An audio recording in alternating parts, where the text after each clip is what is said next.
भारत जोड़ो यात्रा से पहले देश भर में कांग्रेस जोड़ो यात्रा निकाली जानी चाहिए। कांग्रेस अब अपने लड़ने की इच्छा शक्ति और क्षमता खो चुकी है।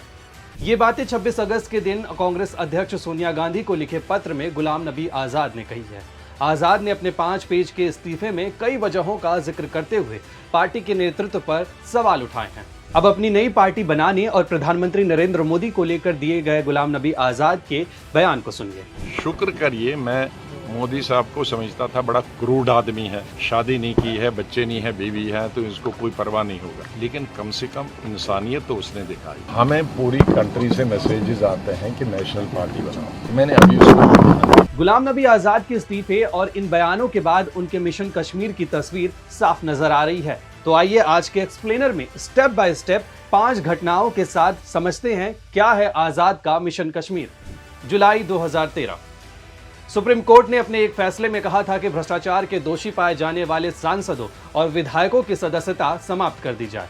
करीब 2 महीने बाद मनमोहन सिंह की सरकार ने कोर्ट के इस फैसले को खत्म करने के लिए एक अध्यादेश लाने का फैसला किया, लेकिन हर कोई हैरान तब रह गया जब राहुल गांधी ने अपनी ही सरकार के इस अध्यादेश को फाड़ दिया।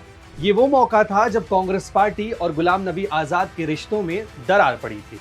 मार्च 2020 गुलाम नबी आजाद और पुराने नेताओं की पार्टी से दूरी तब और बढ़ गई जब 23 नेताओं ने मिलकर G23 के नाम से एक ग्रुप बनाया। ये दूसरी वजह थी जब गुलाम नबी आजाद कांग्रेस आलाकमान के निशाने पर आ गए थे। 15 फरवरी 2021 जब गुलाम नबी आजाद का राज्यसभा का कार्यकाल खत्म हुआ, जिसके चलते उनकी विदाई में एक कार्यक्रम आयोजित किया गया। वहीं जब प्रधानमंत्री नरेंद्र मोदी सदन में गुलाम नबी आजाद की तारीफ कर रहे थे तो उस वक्त कांग्रेस और बीजेपी के कई नेता हैरान रह गए थे। ये तीसरी वजह रही जिसने सोनिया गांधी के निवास 10 जनपद से गुलाम नबी आजाद की दूरी बढ़ा दी थी।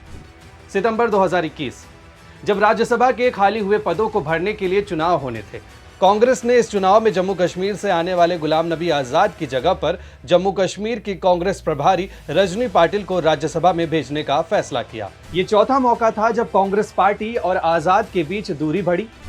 21 मार्च 2022 जब केंद्र सरकार ने सीनियर कांग्रेस नेता गुलाम नबी आजाद को पद्म भूषण से सम्मानित करने का फैसला किया। केंद्र सरकार के इस फैसले को कांग्रेस पार्टी के नेताओं ने राजनीतिक करार दिया। अब सवाल उठता है कि गुलाम नबी आजाद का अगला कदम क्या होगा। तो इस पर पॉलिटिकल एक्सपर्ट का कहना है कि आजाद नई पार्टी बना सकते हैं। एक्सपर्ट्स की माने तो नई पार्टी बनाने के पीछे बीजेपी का भी हाथ हो सकता है, क्योंकि बीजेपी को जम्मू कश्मीर में सरकार बनाने के लिए घाटी में उसे एक साथी की जरूरत है। ऐसा साथी जो दिखने में बीजेपी से अलग हो लेकिन अंदर से उसके साथ हो। तो ये थी कांग्रेस को छोड़ने के पीछे गुलाम नबी आजाद की पूरी कहानी। ऐसे और भी वीडियोस के लिए जुड़े रहिए दैनिक भास्कर ऐप के साथ, क्योंकि सच करीब से दिखता है।